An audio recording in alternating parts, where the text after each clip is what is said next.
When I had my first baby years ago, it dawned on me I knew very little about parenting, and I began to buy parenting books. Now, one of the books I bought was written by Dr. James Dobson. It was reading through that book that I came across the terrible twos for the first time. Hi, I'm Gozie Okure. Welcome to my YouTube channel. In this channel, we discuss books and how to leverage reading for success in life. Please subscribe to my channel. If you've not done so, you will absolutely love what we do in this channel. Thank you. In today's video, we will be discussing how to develop the reading habit in toddlers. Toddlers are young children between the ages of 1 and 3.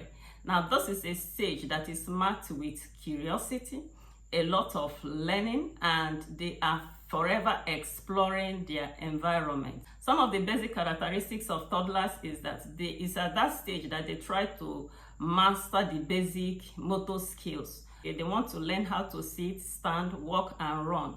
They are very active, and they are equally learning how to master their communication skill. They are learning how to develop cognitively. They are learning how to develop emotionally and socially. In fact, it's a period of intense learning. They are learning so many things at the same time. Now, one thing that marks out the toddler stage is that it is at a stage of development where the children always need constant supervision.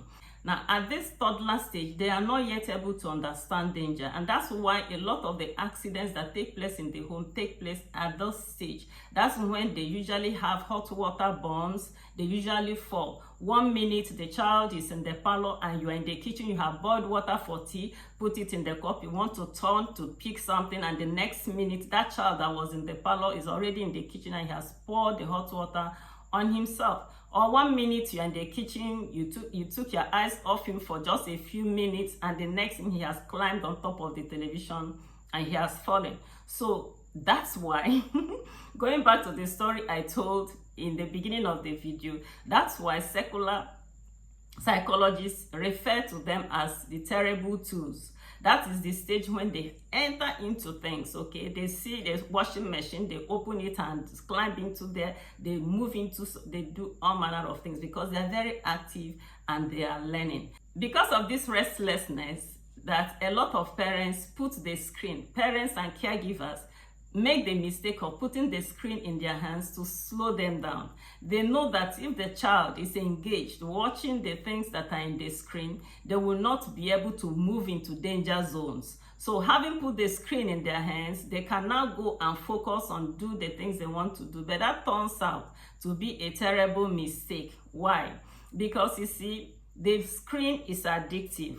Once the screen is presented to the child consistently, the next thing is that he becomes addicted to it. And this is very bad for the following reasons. One is that the human mind does not have the capacity to hold on to a lot of passions at the same time. So once the passion and interest of that child is captivated by the screen, his academics, his reading, and every other important thing that the child should be developing at this particular time takes a back seat. That child, because the screen is more interesting, he doesn't want to drop the screen and read. He goes to school, you give him homework, he doesn't want to do the homework, he just wants to hold on to the screen. That's why it's so important that at this toddler stage, don't put the screen into the hands of the child. What you should do rather is to put books, surround that child with books, right? I normally tell parents, I say that it's what you're looking for that you see. Because many people do not have the habit of going into bookshops. They don't even know the level of, resources, the amount of resources that are available for toddlers to play with, okay? So just the same way the screen can captivate the child, there are other materials, right, that can hold the interest of your toddlers, okay? Well, some of them are board books. There are all manner of books. There are interactive books. There are blogs. There are all manner of beautiful things that can equally hold the attention of your child instead of the screen. Right? When my children were growing up, I didn't allow anybody to watch the home videos around them. Don't expose your children to all those because it's not very healthy for them. At that time, the child is still very young, very active, he's growing all around, he's very inquisitive. That is the time to introduce that child to books. Granted that at this stage, the child doesn't read, doesn't know how to read himself, but that is the time that parents should create time to read storybooks to the child. There are all manner of beautiful storybooks outside from the illustrated Bible stories. In fact, you only need to enter bookshops, go to the section for children, then you will see that there is a whole world of resources that you can get for your child, okay? So get storybooks that can teach them values, that can teach them morals, and then read for them. Some of these things are so beautiful. They're animal stories, but they teach beautiful values. Create the time to read one story or the other for your child every day. Now, when you sit with your child and you're reading a story to him or her, you're communicating a lot of things. Let me tell you what you're communicating to that child. You're communicating to that child that books are important. You're communicating to that child that books should be given attention to. You're communicating to that child that books are enjoyable, right? There are treasures in books. Those are the things you're communicating to that child, right? Now, outside that, reading for that child helps that child to develop. Remember, we said that the toddler is growing in every area of his life. So reading books to the child helps that child to develop in his communication skill. As you're reading the stories, he's speaking new words. It helps that child in his emotional intelligence.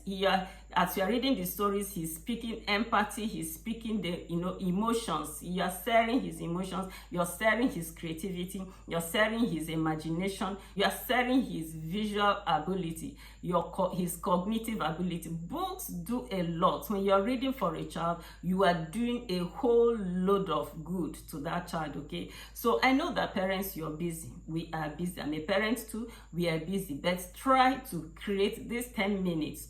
Try to put it inside your daily schedule, your daily routine. That 10 minutes. Remember, another thing that comes, one of the greatest benefits that actually comes from reading for the child is that you bond with that child.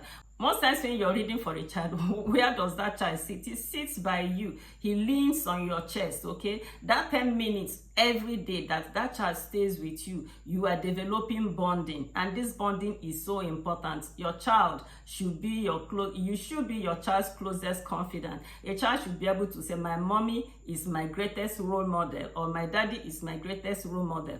All these things come by bonding. And that's one of the things that books help you to do when you are reading for your child. Now, fast forward to when that child becomes 4 years old and 5 years old and begins to learn to read.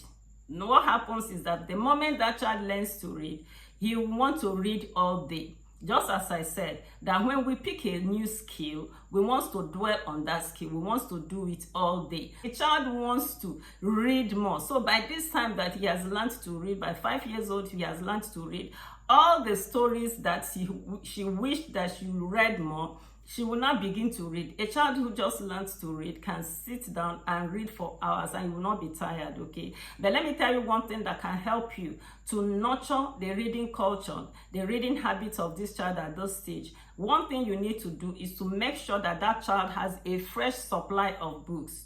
See, children easily get bored with things. And that's why when you buy a toy for a child, he's all over that toy. He carries it everywhere, doesn't want anybody to touch it.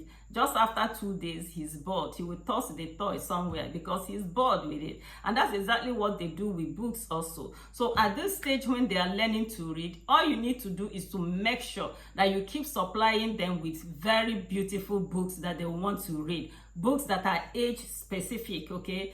If they're 5 years old, there are books for 5-year-olds that should capture their interest. Get them. And you don't need to be going to the bookshop every day. There are books that come in boxes. There are story books that come in boxes, right? Stories like Aesop's Fables, they can come in boxes. You pay money. It will cost you money, beloved. It will cost you money. You pay that money and then you carry the box of book and put in your bedroom, put it away. And each time you bring out one, you give to this child, he is captivated about that book. He's all over it, begins to read it. The moment he finishes, you take that one, give him another one. And if you can do that, keep supplying that child with books. consistently, it's just a matter of time, the child gets addicted to reading. And once that has happened, I just want to say congratulations to you, because you have given that child a skill, one of the greatest skills that will make him a success in life. Because someone says that reading is a common denominator among all successful people. You have given that child a skill that has the ability to make him successful in life. You have caused that child to become knowledge driven instead of being entertainment driven.